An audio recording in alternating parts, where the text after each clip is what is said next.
ನಾಳೆ ನಾಳೆ ಮದ್ವೆ ಆಗೋಣ ಅಂದೆ. ಕನ್ನಡ ಸೀರಿಯಲ್ ಲೋಕದಲ್ಲಿ ತನ್ನ ನಟನೆ ಮೂಲಕ ಗಮನ ಸೆಳೆದ ನಟಿ ಅಂದರೆ ರಾಧಾ ಅವರು. ಭಾರ್ಗವಿ LLB ಧಾರಾವಾಹಿಯಲ್ಲಿ ತನ್ನ ವಿಭಿನ್ನ ಪಾತ್ರದ ಮೂಲಕ ಮನೆ ಮಾತಾಗಿದ್ದಾರೆ.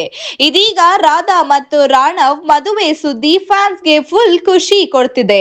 ಆದ್ರೆ ಇನ್ನು ಮದುವೆ ಡೇಟ್ ಫಿಕ್ಸ್ ಆಗಿಲ್ಲ. ಒಂದು ಶೋನಲ್ಲಿ ಆಂಕರ್ ಕೇಳ್ತಾರೆ, ರಾಧಾ ಈಗಲೇ ರಾಣವ್ಗೆ ಫೋನ್ ಮಾಡಿ ಕೇಳಿ ನಾಳೆ ಮದುವೆ ಮಾಡ್ಕೊಳ್ತೀರಾ ಅಂತ.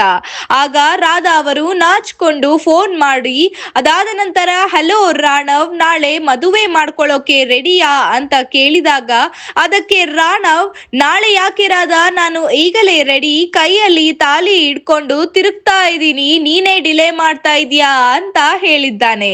ಇದನ್ನ ಕೇಳಿ ರಾಧಾ ಅವರು ಫುಲ್ ಶೈ ಆಗಿ ನಗ್ತಾರೆ. ಸ್ಟುಡಿಯೋದಲ್ಲೇ ನಗು ಚಪ್ಪಾಳೆ ಜೋರಾಗಿರುತ್ತೆ. ಫ್ಯಾನ್ಸ್ ಇದನ್ನ ನೋಡಿ ಹೇಳೋದೇನು ಅಂತ ಅಂದ್ರೆ, ಮದುವೆ ಡೇಟ್ ಬಾಕಿ ಇದ್ದರೂ ಸಹ ಇವರ love story already super hit ಆಗಿದೆ ಅಂತ. ಈ ವಿಚಾರವಾಗಿ ನಿಮ್ಮ ಅನಿಸಿಕೆಯನ್ನ ಕಮೆಂಟ್ ಸೆಕ್ಷನ್ ಮೂಲಕ ತಿಳಿಸಿ ಹೇಳಿ. ಮತ್ತು ಇದೇ ರೀತಿಯಾದಂತಹ ಅಪ್ಡೇಟ್ಸ್ಗಾಗಿ ಸಾರ್ವಭೌಮ ಟಿವಿಯನ್ನ ಫಾಲೋ ಮಾಡಿ ಮತ್ತು ಸಬ್ಸ್ಕ್ರೈಬ್ ಮಾಡಿ. ಧನ್ಯವಾದಗಳು. ನಾನು ನಿಮ್ಮ ಮೇಘನಾ.